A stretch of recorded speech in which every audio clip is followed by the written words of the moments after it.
semua, kembali lagi dengan saya Revista di kelas coding. Nah, jadi kemarin itu kan kita sudah membahas tentang gimana itu Laravel ya teman-teman. Nah sekarang kita itu akan membahas tentang React.js nih teman-teman. Mungkin teman-teman semua itu pernah dengar apa itu React.js atau kayak udah tahu apa itu React.js. Nah tapi sekarang saya akan menjelaskan sedikit aja tentang React.js. Nah jadi React.js itu adalah salah satu library dari JavaScript yang mana dia itu berfokus kepada tampilan UI yang dinamis dan juga interaktif. Nah, jadi dia cuma fokus ke tampilan cantiknya aja gitu, tampilan depan websitenya gitu ya. Nah, tapi dia di React.js itu tuh dia disebut ada penyebutannya itu adalah komponen. Nah, di komponen-komponen ini bisa terdiri dari banyak komponen HTML, banyak kode-kode dari JavaScript, dan juga banyak CSS. Nah, sebelum kita belajar codingan dari React.js itu seperti apa, sekarang kita harus mendownload dulu yang namanya Node.js. Nah, teman-teman semua bisa kunjungi URL-nya ini yang nodejs.org. Terus teman-teman bisa download di sini. Nah, kalau misalnya teman-teman sudah download, karena kebetulan saya juga sudah download, jadi kita bisa buka dan kita install langsung di PC kita ya, teman-teman. Ini di next aja, terus ini juga kalau misalnya udah dibaca, ini kita accept aja. Next, ini juga dia penempatan foldernya di mana, itu kita next aja karena sudah betul, dan ini juga kita next aja.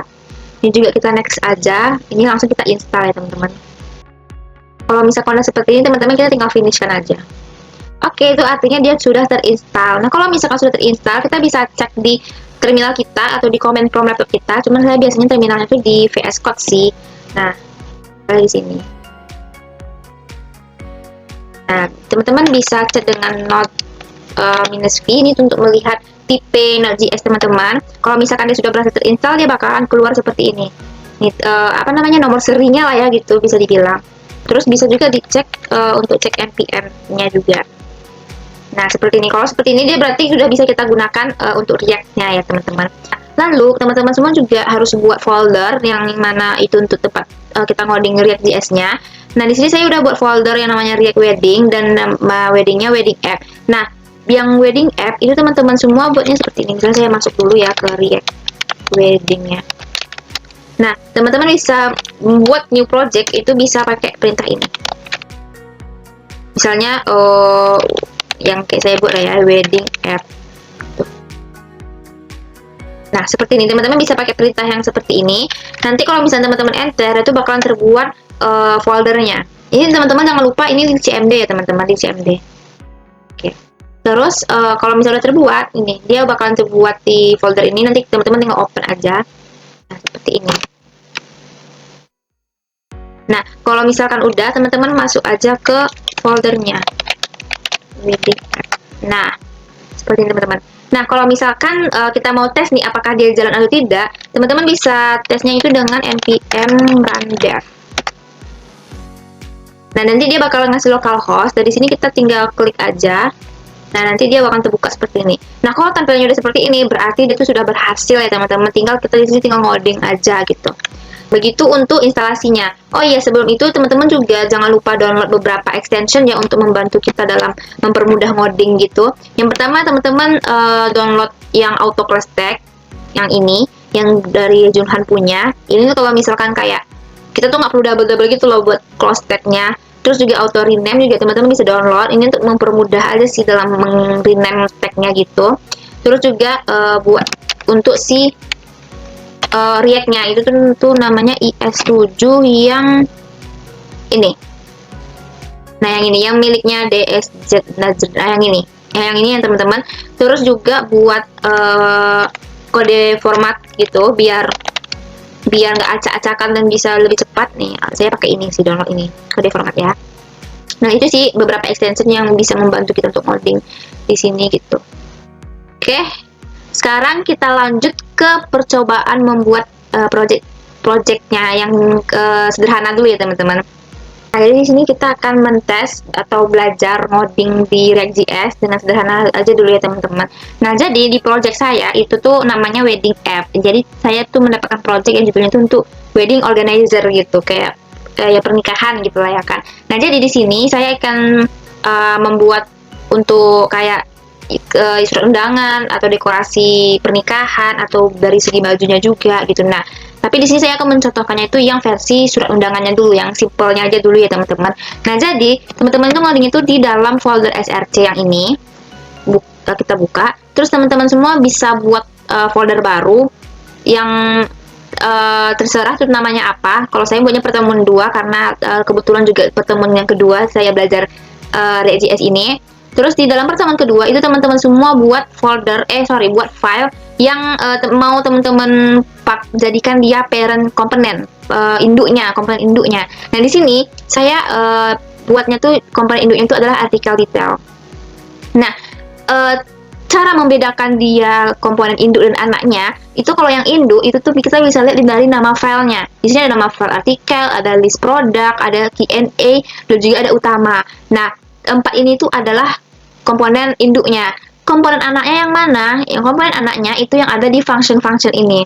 Dan yang kita panggil di sini itu komponen anaknya. Itu ya teman-teman pembeda antara komponen induk dan komponen anak. Kalau induknya kita bisa lihat dari file di sini, kalau anaknya kita bisa lihat dari pemanggilan yang ada di function-functionnya ini gitu. Nah, di sini seperti biasa ya, jangan lupa dikutip update oleh div. Tapi kalau teman-teman nggak update di dalam div, itu dia nggak bisa banyak tag gitu teman-teman, dia itu pasti bakalan error. Nah, jadi kalau misalkan teman-teman mau banyak tag gitu, ini kan ada banyak nih, ada 1, 2, 3 gitu kan, itu tuh harus diupdate pakai div gitu. Terus di sini saya memiliki anak komponennya itu yang bernama identitas. Nah, jadi di sini dia akan menampilkan nama saya, terus tulisan ini, dan juga ada gambar saya di sini. Nah, kalau misalnya teman-teman mau lihat hasilnya, itu teman-teman bisa lihat di sini. Oh iya, sebelum teman-teman lihat itu jangan lupa juga teman-teman buat ini ya, buat HTML-nya. Buat HTML-nya itu setentang sama yang di luarnya ini, sama index, sama package log JSON gitu ya di sini. Nah, ini buat pemanggilan ininya, folder teman-teman yang kalau teman-teman buat di SRC-nya gitu. Jadi ini penting juga dibuat. Lalu kalau misalkan ini kita follow link, itu tuh akan mengarahkan ke folder pertemuan 2 yang main. Nah, main inilah kita panggilin induk komponennya kita panggilin, itu taruhnya di main ini gitu. Nah, jadi di dalam main itu tuh jangan lupa kita import ya. Yang kita import tuh adalah yang induknya, yang parentnya gitu. Ini ada artikel detail, ada yang utama, ada Q&A, sama ada yang list product. Nah, cara pemanggilnya seperti ini nanti akan saya jelaskan, tapi saya akan menunjukkan dulu gimana kalau misalkan dia div-nya itu nggak ada gitu ya teman-teman.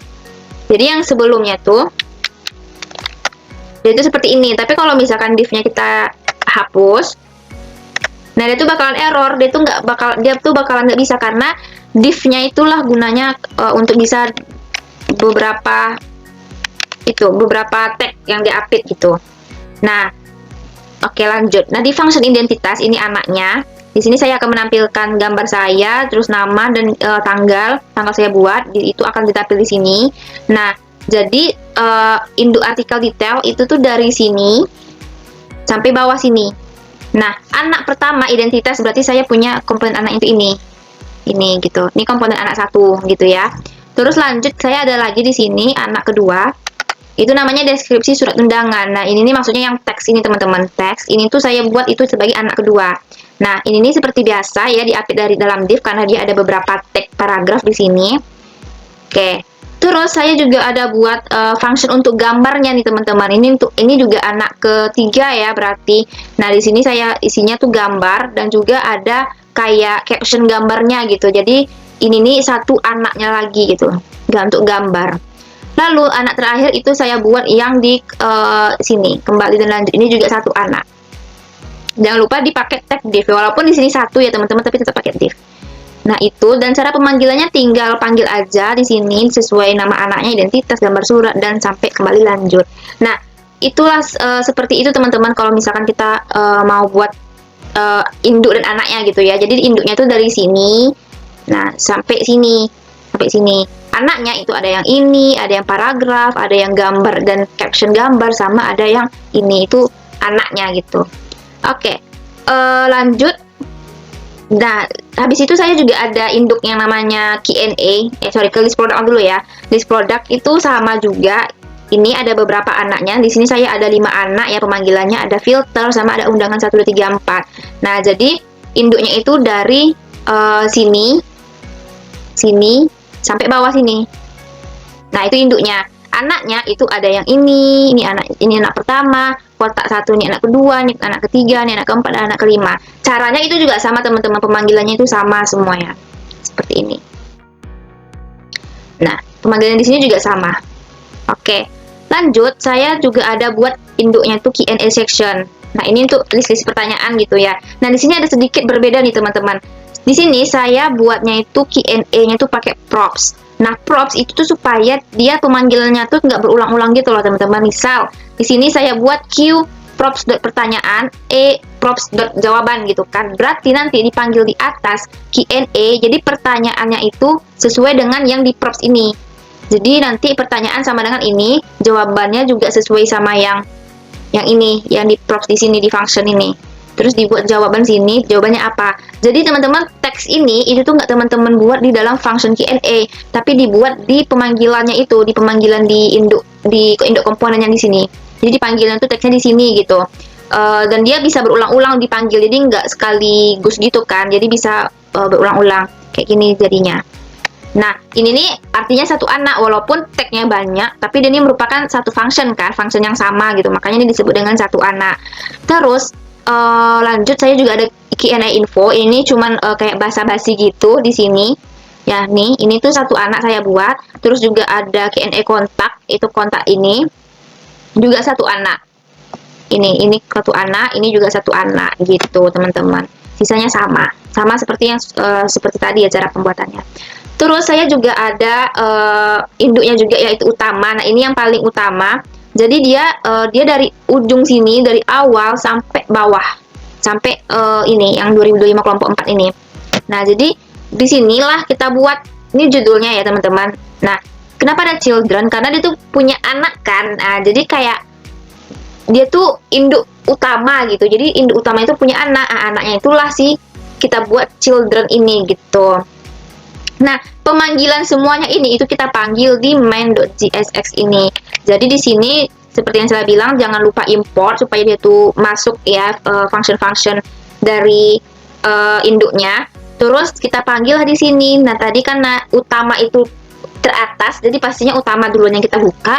Terus kita panggil nih induk artikel detail, kita panggil yang list product sama yang Q&A gitu. Nah, kita panggil barulah munculnya seperti ini teman-teman. Ini bisa di otak-atik sih, misalnya teman-teman mau ini dipindahkan ke atas misalkan. Nah, ini kan saya hapus nih, dia hilang gitu. Yang bagian Q&A dia hilang karena dia udah nggak kepanggil gitu kan. Terus kalau misalkan saya pindahkan dia ke atas, Q&A-nya jadi di atas gitu. Nah, inilah enaknya di React.js nih teman-teman, kita tanpa nge-refresh web, dia tuh udah bergerak sendiri gitu, dia tuh udah mengupdate dengan sendirinya gitu, dia tuh udah kayak udah nggak ada loadingnya gitu loh, udah nggak ada bufferingnya lagi gitu. Terus untuk CSS-nya ini teman-teman seperti biasa ya, ini masih CSS sangat simple, jangan lupa juga import CSS, dan juga itu kita buat CSS-nya itu tentang sama yang lainnya ya, saya buatnya custom CSS, nah disinilah CSS yang saya buat di dalam sini. Itu teman-teman. Nah, kalau misalkan nih gambar itu tuh jangan lupa buatnya tuh di public. Kita masukin gambar tuh di folder public, terus kita buat folder baru namanya img atau image. Nah, jadi dalam image inilah gambar-gambarnya ya teman-teman. Nah, gitu. Teman-teman, akhirnya sampai sini dulu sesi kita pada kali ini. Next time saya akan menjelaskan tentang React.js lebih dalam lagi, itu seperti apa dan bagaimana. Ditunggu aja ya video selanjutnya. Mohon maaf apabila saya ada kesalahan dalam ucapan kata ataupun dalam penjelasan. Saya undur diri, selamat siang, bye-bye.